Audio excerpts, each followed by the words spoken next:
All right, welcome to Halitics. I'm Hal Ginsberg on Friday. Hope you have a great weekend coming up. I'll be off Monday, Labor Day.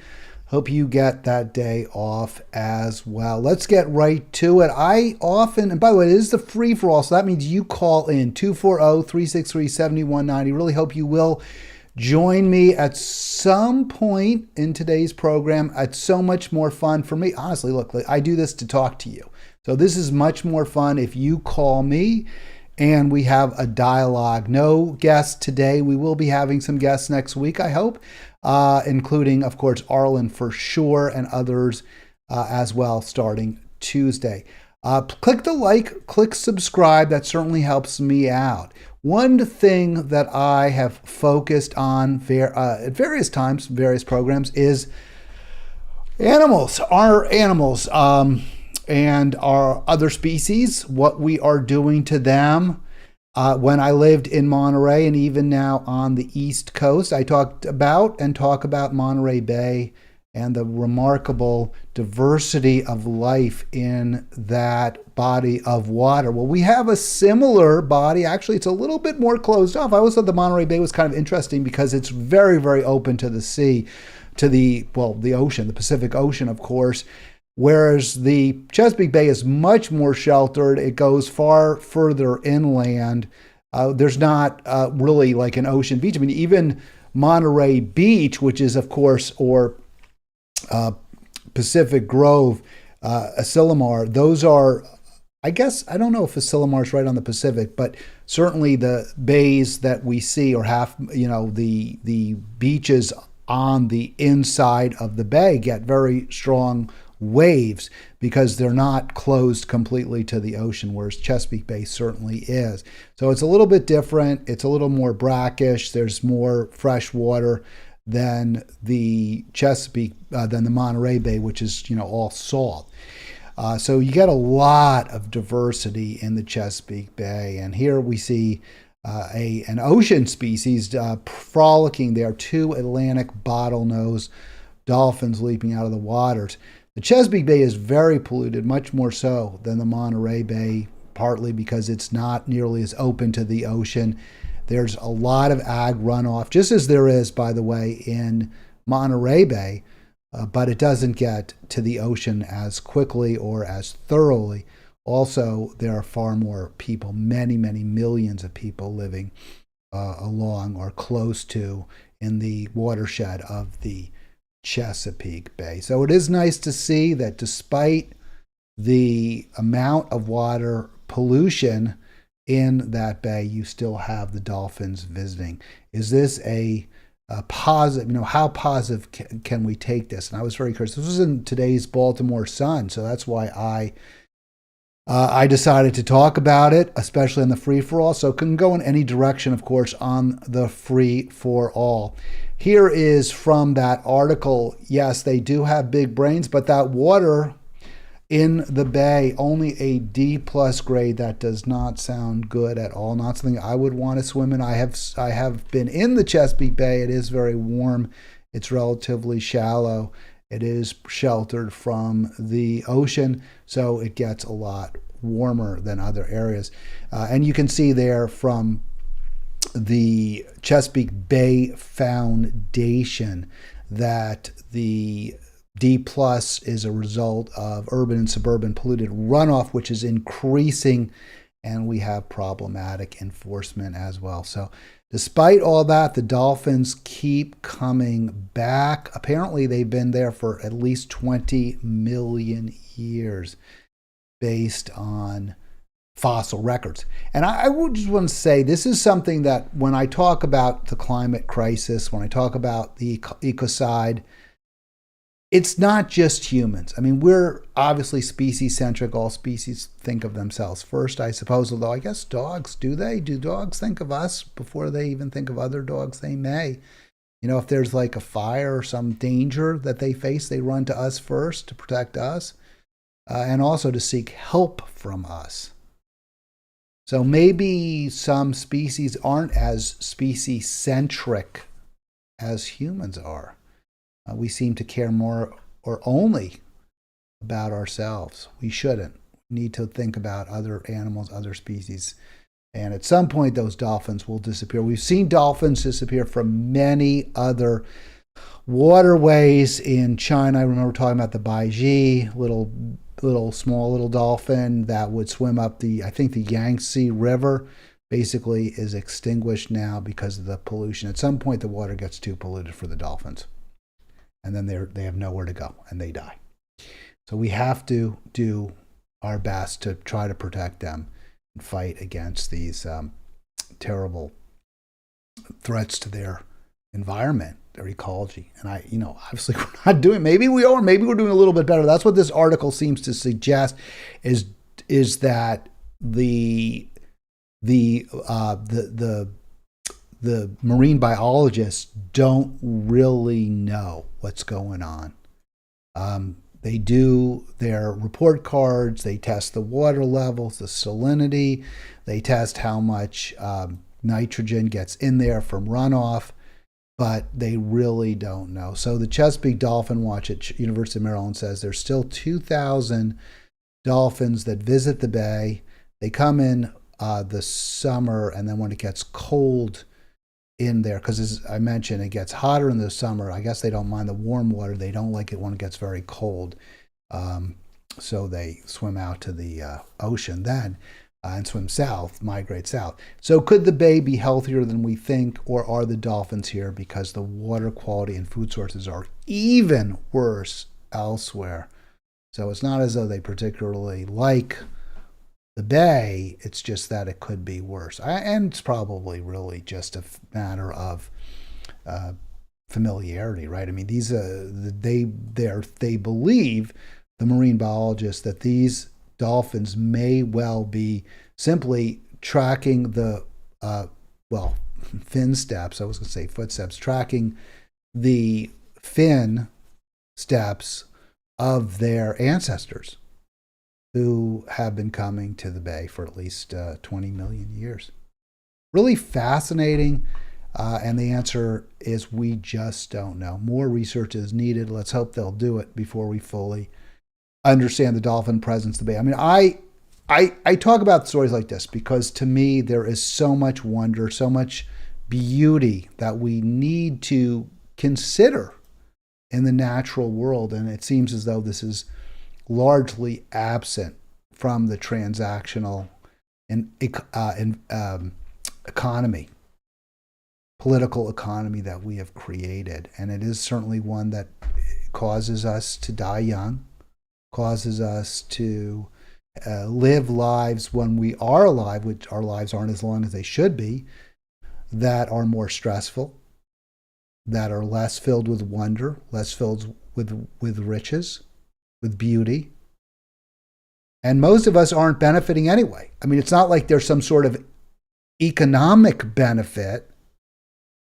So many of us don't even, are barely scraping by.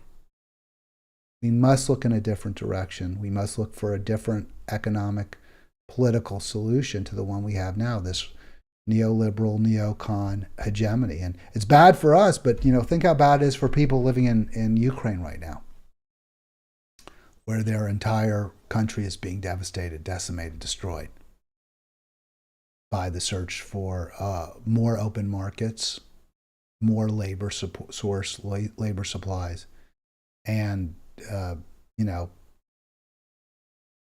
tyrants like Putin competing with us for resources, not for a better world, a more sustainable world, just for more resources that we can exploit before everything's gone, before it's all gone.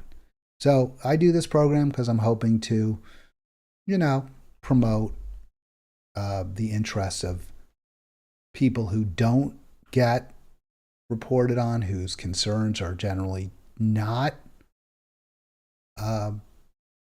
prioritized, who are not platformed.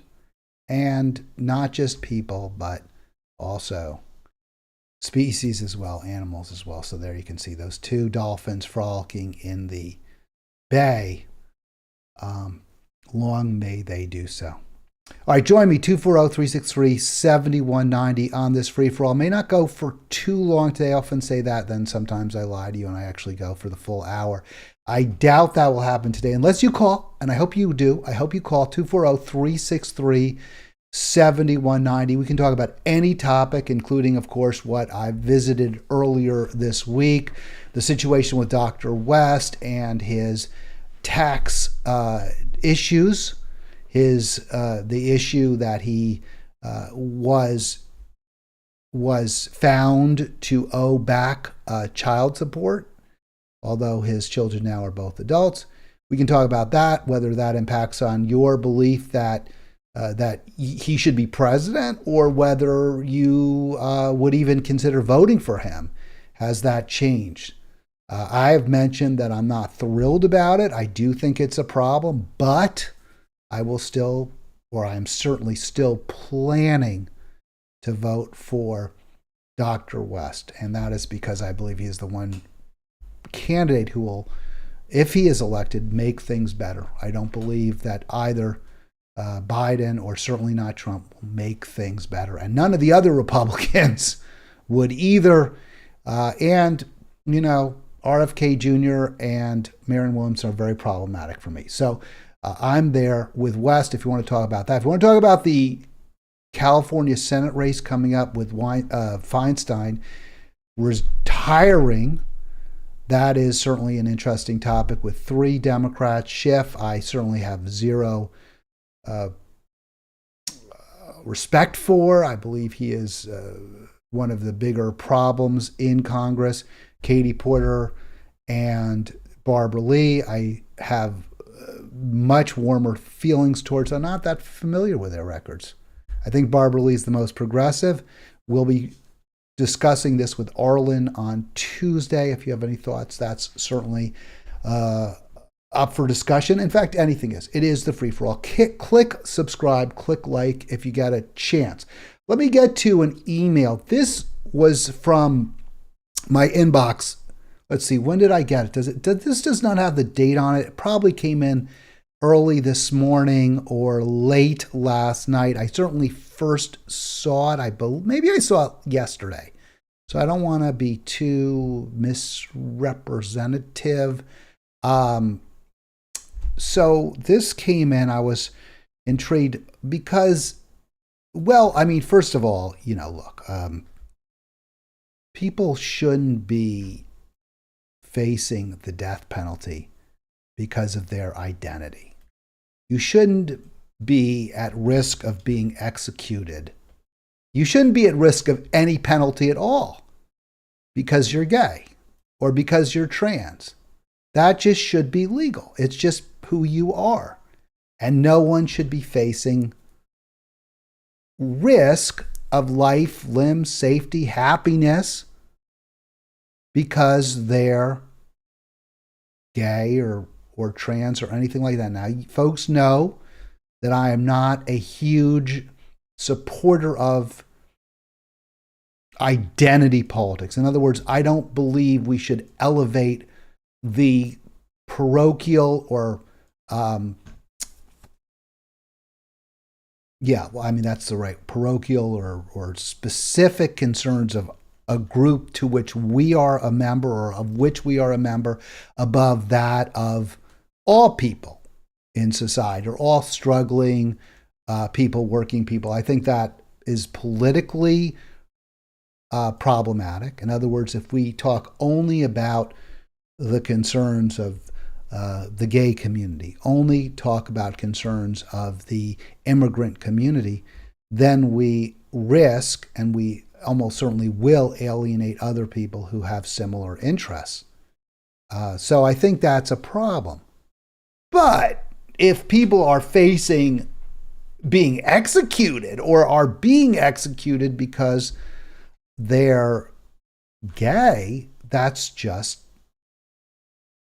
an atrocity, right? I mean, that's basically genocide, right? It's targeting a group for death, and it's horrible. You always worry you can't say things that are strong enough to describe the horror, right? You'll somehow understate it. So this is from, but I wanted to platform this. This is from Ariana Zwern from citizens.org. And I read this and I was like, yeah, it's a real problem. And unfortunately, tragically, African countries that have been victims of colonialization, of racism, sometimes are lashing out at other groups of people, and it's really, really sad. It's tragic. It's wrong. We have to do something about it.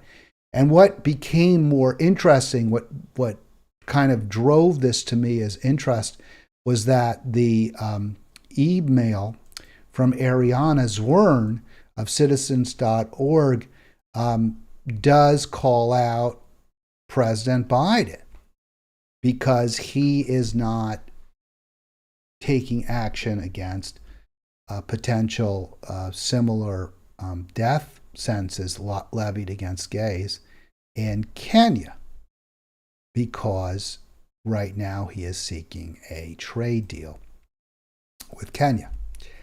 And this upset me, but it also did not really surprise me, because we have seen over and over that when Democrats talk the talk about identity politics, it always takes a backseat to business interests, to the economy, to what corporate Americans or corporatists or the corporate elites want is always prioritized above what folks in identity groups that may be crucial, right, critical to Democratic electoral success, including the LGBTQ plus community and the African American community. Their interests, their needs are often deprioritized when they conflict with what the corporatists, the neoliberals, want. And we're seeing that right here.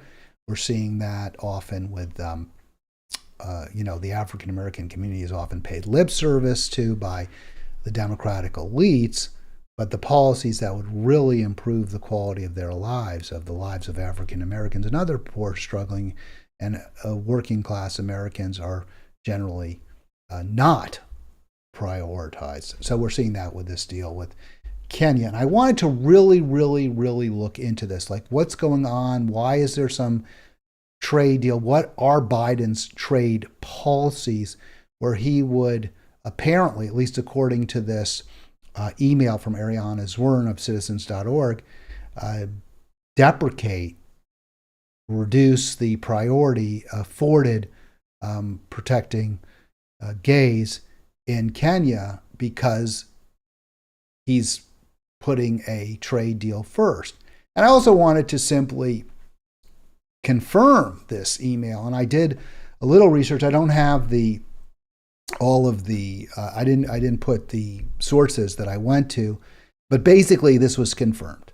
It was confirmed that the administration has largely remained silent when it comes to an anti-LGBTQ plus bill, a bill that targets those communities in Kenya, has been largely ignored by the Biden administration as it is pursuing a trade deal with Kenya. So that's very, very upsetting, obviously. Very upsetting indeed. And just to continue real quick, here's the final from Ariana Zwern, the email that I was concerned with. I just want to show you. Here's a quick shot here. And and this really touched me, right? I mean, I was like, oh my gosh, these people are really,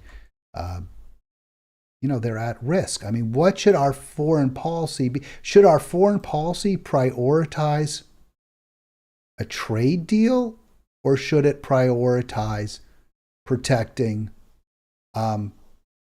people who are victims, right? People who are being targeted because of their sexuality.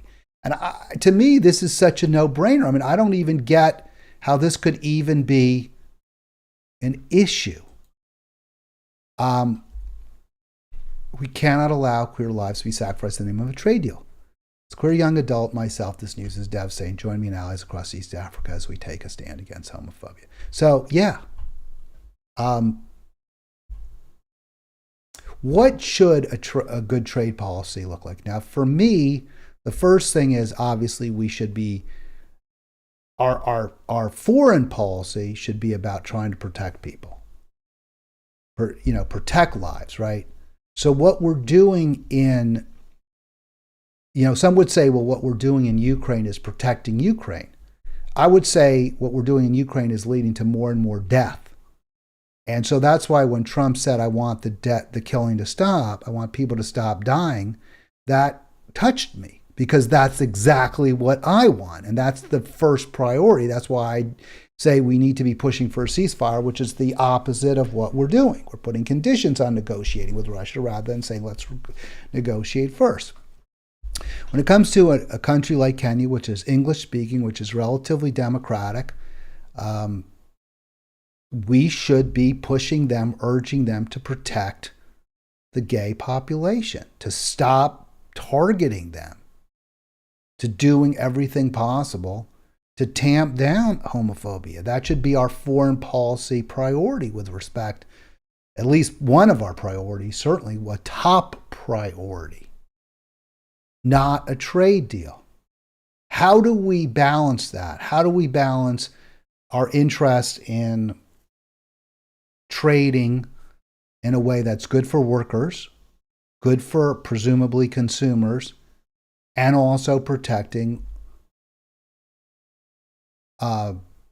persecuted, oppressed minorities like gays, lesbians, trans, bis in other countries? And my answer to that is that you look at trade is you do this, that this should be the goal. Ultimately, the goal should really be no trade. The goal should be what I've talked about before, and this was something that actually, and if I say this, obviously people are going to immediately, well, what are you talking about? This is what the Nazis did. Well, yes, they did talk about autarky, and although that was one of the evilest societies ever, having economic independence or self-sufficiency should be our goal. It is not a goal we're going to reach, I don't believe. But we can get very, very close to economic independence. In other words, where we produce what we consume. The U.S. is an enormous country, fourth largest or third largest by, I guess it's now, is it the third? I guess Canada, maybe it's Canada, Russia, Canada. I know, not sure. Russia used to be for sure, but since it's a lot been broken up into independent countries, I guess it is still Russia, Canada, China, U.S. So we're the fourth largest in the world.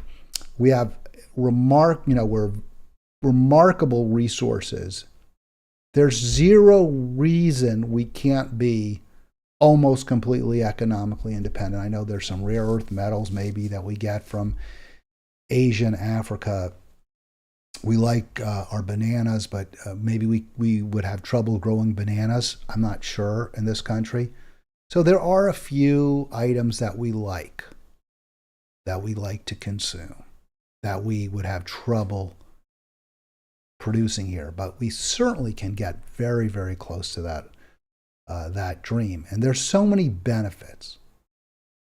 So basically what I'm saying is reduce foreign trade, greatly reduce foreign trade.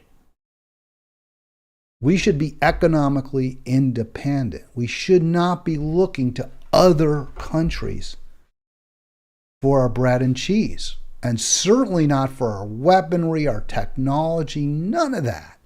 That's all what we can produce here. And I cannot for the life of me understand why this is not.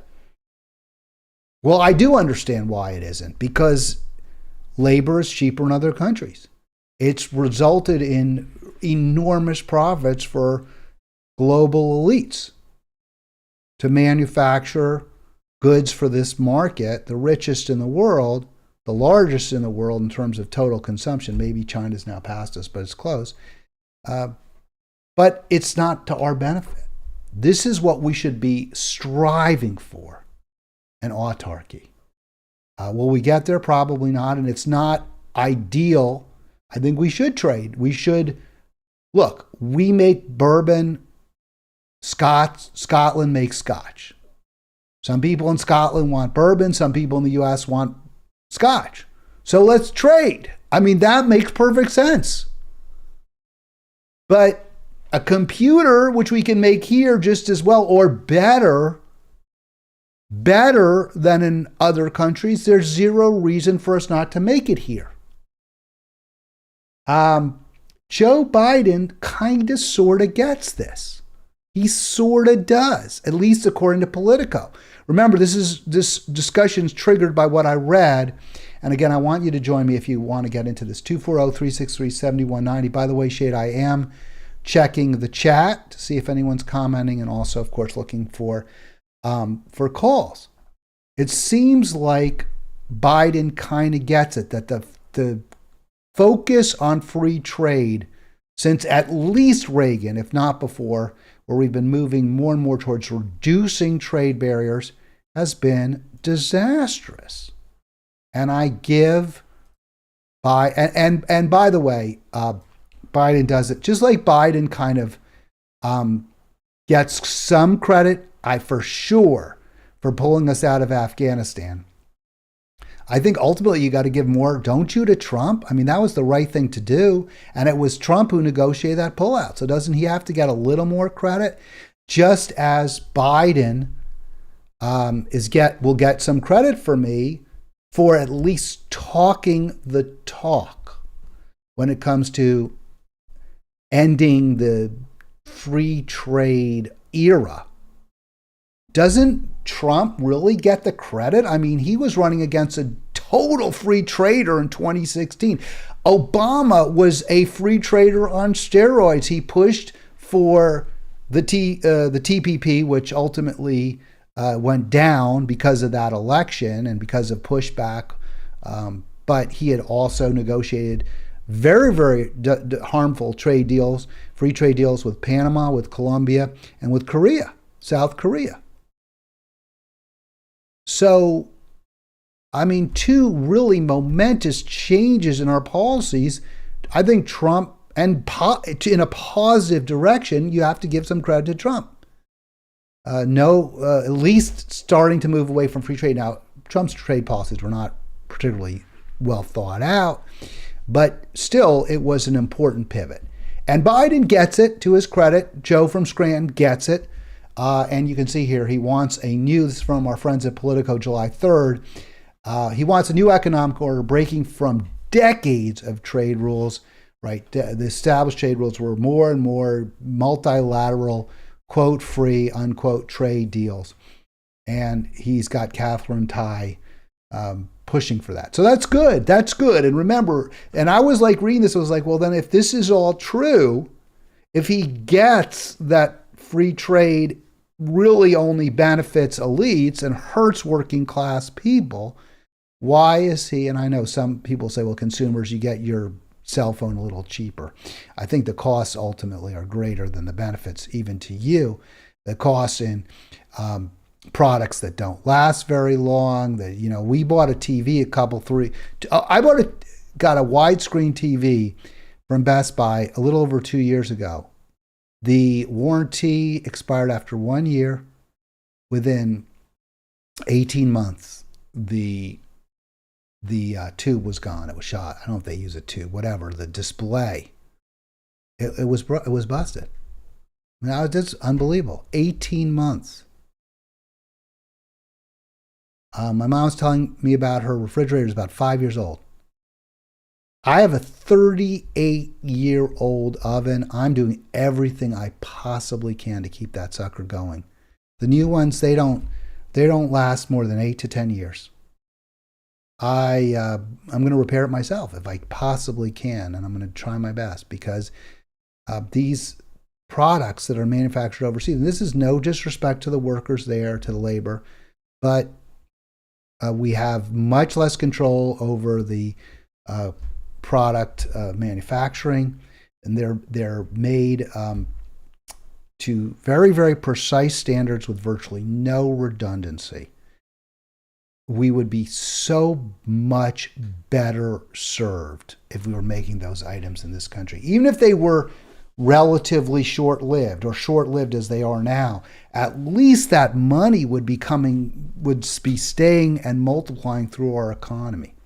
So I'm glad to see that Biden gets this, right? That the free trade. But regardless, it has not worked out to our benefit to make these items in China, in other parts of Asia. This has not benefited us, not in the least, notwithstanding whatever. And the argument, notwithstanding the argument, which is, yes, workers may not benefit from trade, but consumers do, right? Consumers do. Sometimes we do when it's on a relatively level playing field and we're trading with a country that has a real advantage, a comparative advantage that isn't simply cheap labor.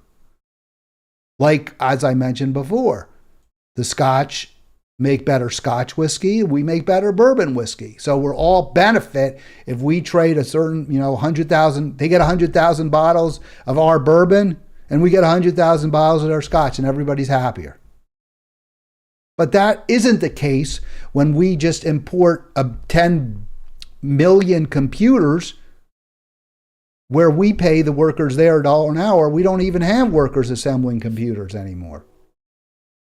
So from Politico, our friends Politico, July of this year, Biden wants to establish a new economic world order, focuses less on serving U.S. consumers, the norm for decades, and more on protecting American workers. All right. So I think that's a false framing. The current economic world order has not served U.S. consumers well at all, who, by the way, are also workers. We are both workers and consumers. It's also done, as this indicates, terribly for American workers. So his pivot includes shunning the sprawling free trade agreements pushed by their predecessor, refusing to cut tariffs, which is a very, very, very good thing, and then also investment partnerships with Kenya. So hence the Kenya connection where we started with the failure, the refusal, the failure of Biden to take on the homophobia in recent legislation there. And that's just wrong. I mean, and I have a problem, believing that these partnerships are really about protecting American workers if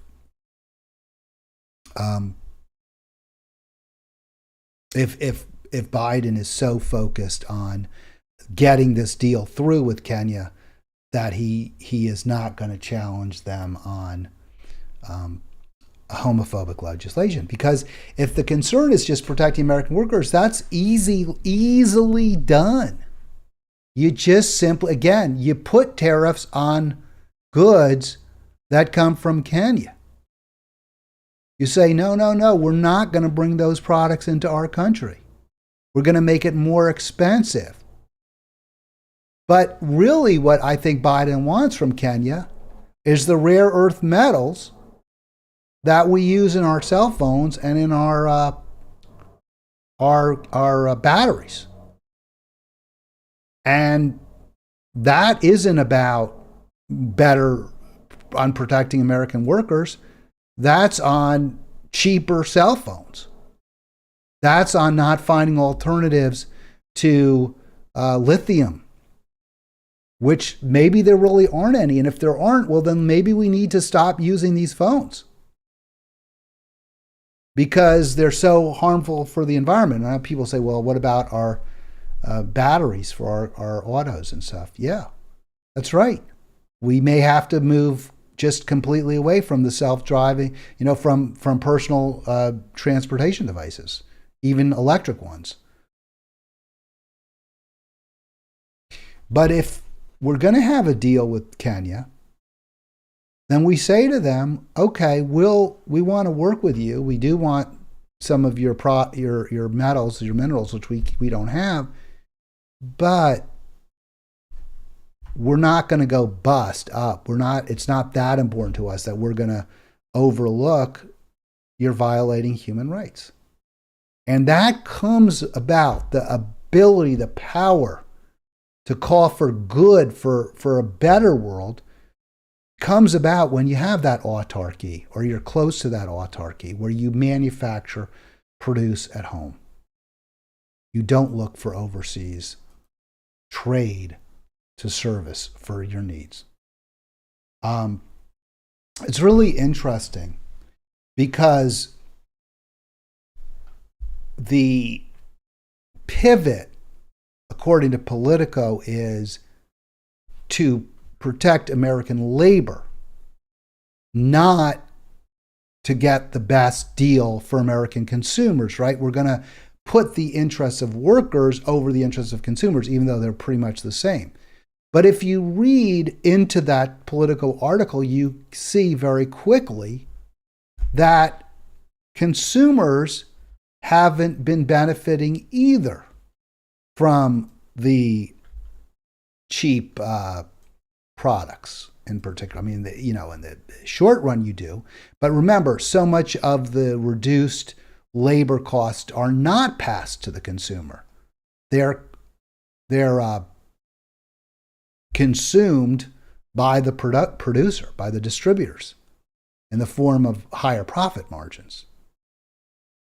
So as the face of this gambit, the gambit is to kind of move away from free trade, multilateral free trade deals, and towards better trade conditions for workers. She's been making the pitch that traditional free trade agreements have largely helped corps chase cheap labor, which is 100% true. And it's made them wealthy at the expense of domestic workers and national security. 100% true. 100%. National security as well. Very, very important, because when we don't make computers in this country, when we don't create the software, when we don't have the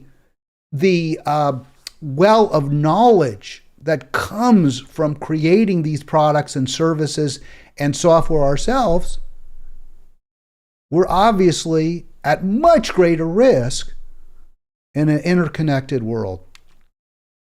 We're at much greater risk of being cut off. If there's a war, of not being able to run our equipment.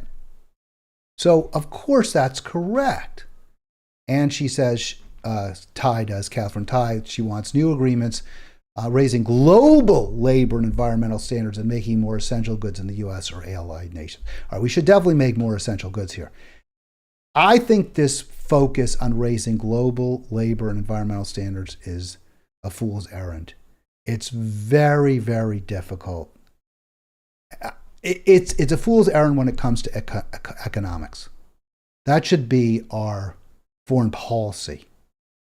That should be separated from economics. The economic goal should be the autarky. We produce what we consume. The foreign policy should be based on global labor and environmental standards. They're two different things. Yes, we have the carrot. Yes, we'll provide you with support. Yes, we'll invest to a degree in your country. But if we see that workers are treated better, if we see that labor leaders aren't being killed, if we see that you're protecting the environment, it should not be based on economics. Because as soon as trade rears its head, there's so many compromises. Well, we want better environmental standards, but we also want Chevron to be able to drill in the Amazon. Yes, we want to raise global labor standards, but we also want to be able to make cheap shirts in Haiti. So as soon as the agreements become based on trade, then we lose a critical priority, because there's always going to be a conflict between profits and labor standards and environmental standards. There's always going to be that conflict. That's why we look at the autarky. That's why, and we're not going to care as much. We don't care as much about what life is like for working people in Asia as they don't vote in our elections. If there's dirty skies over Beijing, that's less important to us than if they're over LA. The goal should be economically we manufacture what we produce, create what we produce. The goal in foreign policy should be better conditions everywhere. All right, 240-363-7190, coming up towards the end of the program. I want to, though, get just a little more on this topic. I'll be back Tuesday. Hope you have a great weekend. Don't forget, click like, click subscribe. You know what's interesting? We had I lost I have so many, I still have, the number of subscribers is still precise, right? Once you get over like 1,000 or something, I don't know if it just says 1,000 or 1K or something. We got to get to 1,000, but so I lost somebody, but then I gained somebody back. So I was very pleased about that. The response, right? The response to the demand that we produce at home, that we make more goods here, is ridiculous from Republicans, of course. And here's what Adrian Smith says. We can't afford to stand in silence while our competitors push ahead. Endless dialogues and frameworks are no substitute for trade agreements that open markets for American products. Right? Open markets, right? Because he doesn't want to talk about how our market is wide open for foreign manufactured goods, which obviously makes us far less competitive. We don't make things in this country anymore because they're made overseas. Well, then we're not competitive at all. We're totally non-competitive. But yes, if we stop bringing in cheap manufactured goods from overseas, they're not going to want to they're certainly not going to let us sell our stuff to them. But when we open markets for American products, usually it's often agricultural products. We've completely destabilized Latin America by dumping our foodstuffs there. We've undermined their agro economy. We've created narco states. So Adrian Smith just has no idea what he's just basically just saying what the Chamber of Commerce wants him to say. We need open markets, regardless of the cost. Is Biden really, though, on our side on this? I mean, his trade advisor, Catherine Tai, is saying the right thing, but I'm not buying it. Not 100%.